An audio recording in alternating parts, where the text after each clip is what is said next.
nobody. Time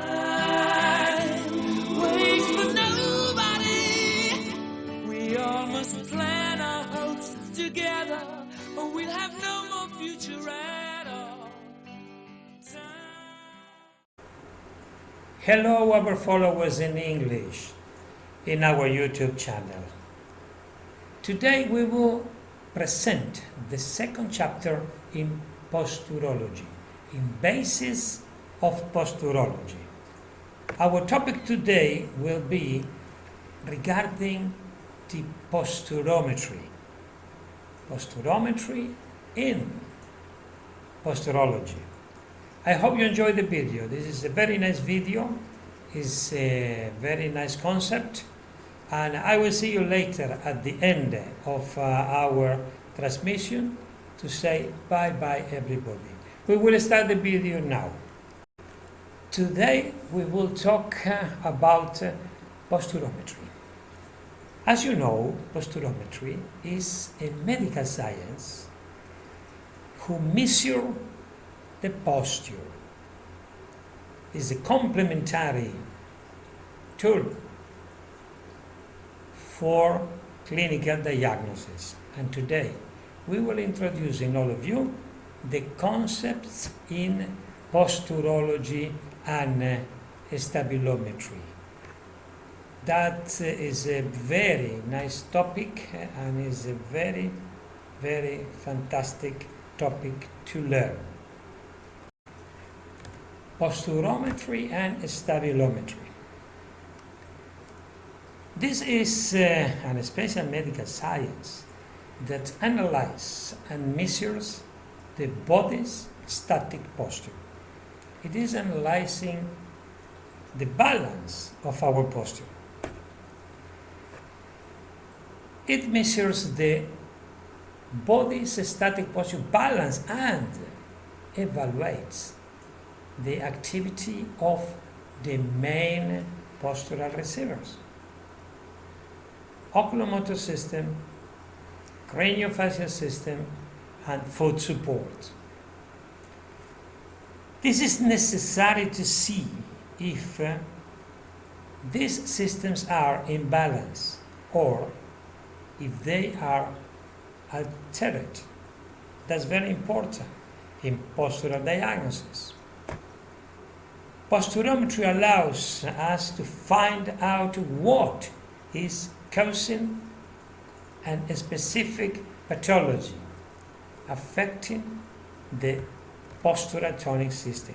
When that receivers are not in balance, posture is altered.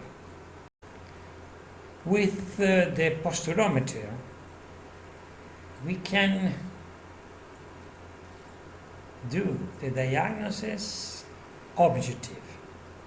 And this is a very important instrument for diagnosis, for planning treatment, and also to keep tracking our therapies. We can follow the evolution of our therapies with the posturometer. And that is very important because we transform the clinical opinion in science, and that is the only way to prove the pathology and our therapies. The posturometer is based in the concept of Capanghi, who study the body weight distribution on the floor. And the graphics in posturometry, when we studied that graphics, we follow the concepts of Capanghi. And the measure of our body is very important because we can prove our clinical theory. We say in medicine, the clinical opinion is an opinion, but if we can measure it, that is science. Dr. Kapanji, who is a physiotherapist, many years ago studied how the body weight it's distributed on the floor following the vertical of the external malleus. He studied that this body weight distribution was in 3 points. It was in the first metatarsus, in the fifth metatarsus, and in the calcaneus. And this posturometer have 3 sensors that analyze the body weight in this area following the concept of Kapanji. As we said before, with the posturometer, follow the concept of Dr. Kapanji. He studied the body weight distribution and he analyzed and discovered that this body weight is distributed on the floor through the tibiotarsal joint, following the concept of first metatarsus, fifth metatarsus, and calcaneus. In these three areas is distributed in each foot the body weight.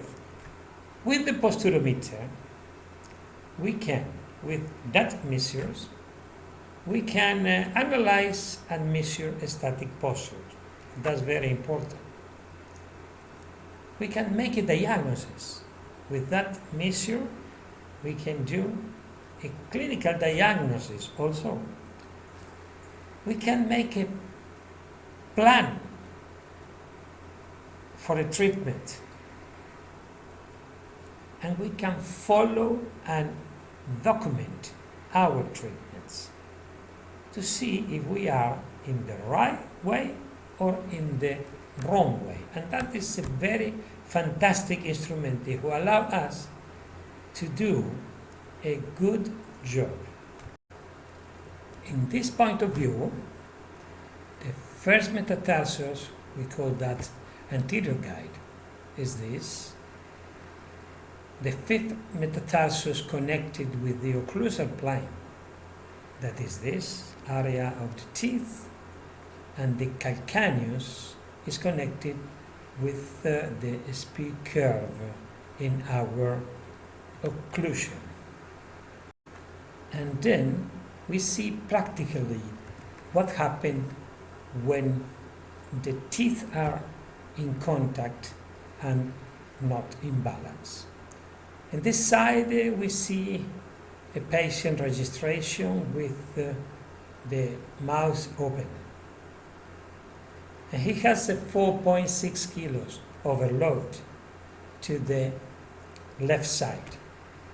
When patient closes the mouth, it's automatically increasing to 4.8, the overload to the left.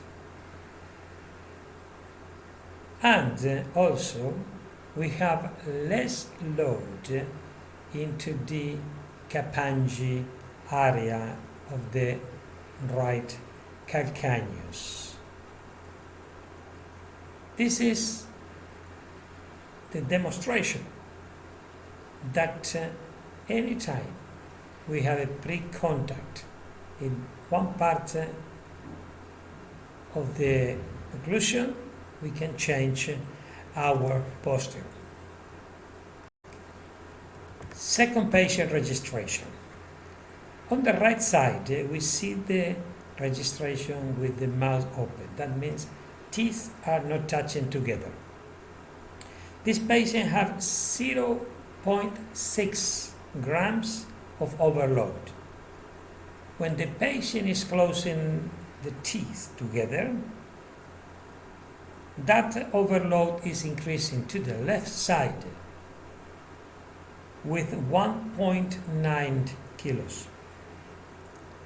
But not only that, if you observe, the calcaneus on the left is increasing the load. Another sample regarding occlusion and postural changing.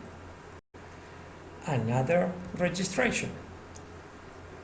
On the right side, we see the patient with the mouth open, and the overload of the body weight is 3.4 kilos to the right. Immediately when the patient closes the mouth, the right overload is increasing to 7.8 kilos, more overload. We observe also the less overload into the calcaneus on the left. And also we see the increasing of overload in the fifth metatarsal on the right.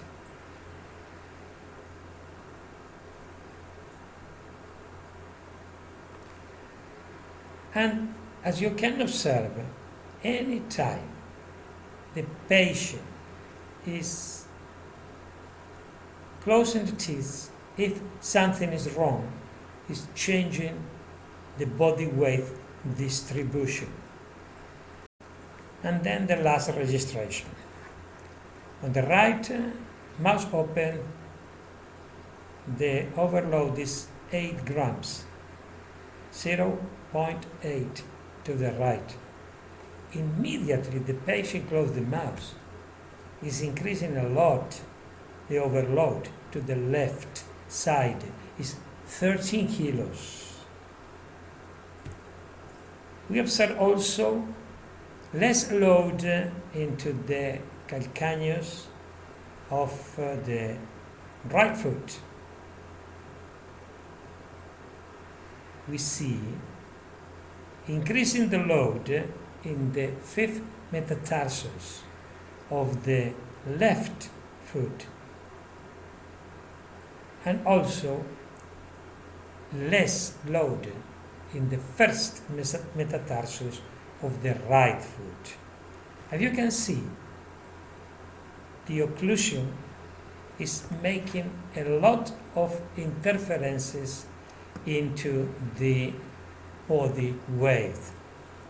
That is the proof that on the upper part of the body, if something is not right, can affect immediately the foot support.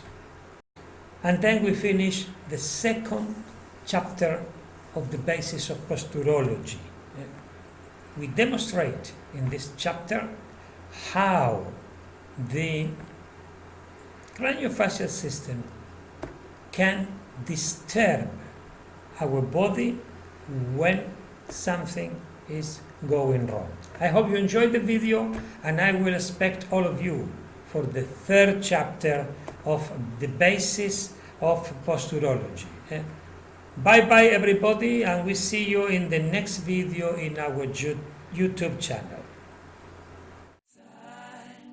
Wait for nobody. Wait for nobody. We all must plan our hopes together, or we'll have no more future.